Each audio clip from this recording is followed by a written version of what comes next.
AP శాసన మండలి deputy chairman గా తోమాటి మాధవరావు ఏకగ్రీవంగా ఎన్నికయ్యారు. మండలి చైర్మన్ మోషన్ రాజు కుర్చీలో కూర్చోబెట్టారు. వైఎస్ఆర్సీపీ సభ్యులు అభినందనలు తెలిపారు. సుగాలి ప్రీతి కేసులో న్యాయ పోరాటం చేస్తున్న తల్లి పార్వతి కర్నూలు నుంచి అమరావతికి వీల్ చైర్ యాత్రకు సిద్ధం కాగా పోలీసులు నిరాకరించారు. దీంతో సుగాలి ప్రీతి 9వ వర్ధంతి సందర్భంగా శ్మశాన వాటిక పక్కన సభను ఏర్పాటు చేసుకుని నిరసన తెలుపుతోంది ప్రీతి తల్లి. రాజమండ్రిలో హత్యకు గురైన మెడుకో ప్రియాంక కేసులో నిందితులను కస్టడీలోకి తీసుకున్నారు పోలీసులు. ఏఎస్సీ మనీష్ దేవరాజ్ పాటిల్ నేతృత్వంలో నిందితులను ప్రత్యేకంగా విచారిస్తున్నారు. తిరుపతిలో పోలీసులు ఓవర్ యాక్షన్ చేశారు. వైఎస్ఆర్సీపీ నాయకుడు వాసు యాదవ్ అక్రమ అరెస్టును నిరసిస్తూ యాదవ్ సంఘాల ఆధ్వర్యంలో నిరాహార దీక్ష చేపట్టగా పోలీసులు వారిని ఈడ్చిపారేశారు. సనత్ నగర్ టిమ్స్ సందర్శనకు బయలుదేరిన బీఆర్ఎస్ నేతలు హరీష్ రావు, తలసాని, సబితా ఇంద్రారెడ్డిని పోలీసులు హౌస్ అరెస్ట్ చేశారు. టిమ్స్ కు వెళ్లకుండా అడ్డుకున్నారు. దీంతో ప్రభుత్వ వైఫల్యాలను కప్పిపుచ్చుకునేందుకే గృహ నిర్బంధం చేస్తున్నారని వారు మండిపడ్డారు. తెలంగాణ బీజేపీలో గ్రూపు రాజకీయాలు పెరిగిపోయాయన్నారు ఎమ్మెల్యే రాజాసింగ్. బీజేపీ జాతీయ కార్యవర్గంలో తెలంగాణ నేత ఒక్కరు కూడా లేరని, ఇప్పటికైనా మేల్కొనాలని హితో పలికారు. నల్గొండ జిల్లాలో సంచలనం సృష్టించిన స్కూల్ ప్రిన్సిపల్ రూపారెడ్డి హత్య కేసులో మిస్టరీ వీడింది.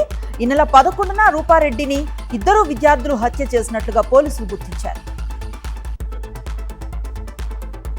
హైదరాబాద్ మీర్పేట్లో బోనాల సందర్భంగా విధుల్లో ఉన్న కానిస్టేబుల్ పై దాడి జరిగింది. భారీ శబ్దాలతో ప్యాట్ బాండ్ నిర్వహించొద్దన్న చెప్పిన పోలీసుపై నరగోని జగదీష్ అనే వ్యక్తి దుర్భాషలాడుతూ కొట్టాడు. దీనిపై మీర్పేట్లో పిఎస్లో కేసు నమోదైంది. ఆన్లైన్ బెట్టింగ్ కేసులో నటి నిధి అగర్వాల్ కి ఈడీ సమన్లు జారీ చేసింది. కాసేపట్లో ఈడీ ఆఫీస్ కు రానుంది Nidhi Agarwal. Online betting apps ను ప్రచారం చేసినట్లుగా ఆమెపై ఆరోపణలున్నాయి.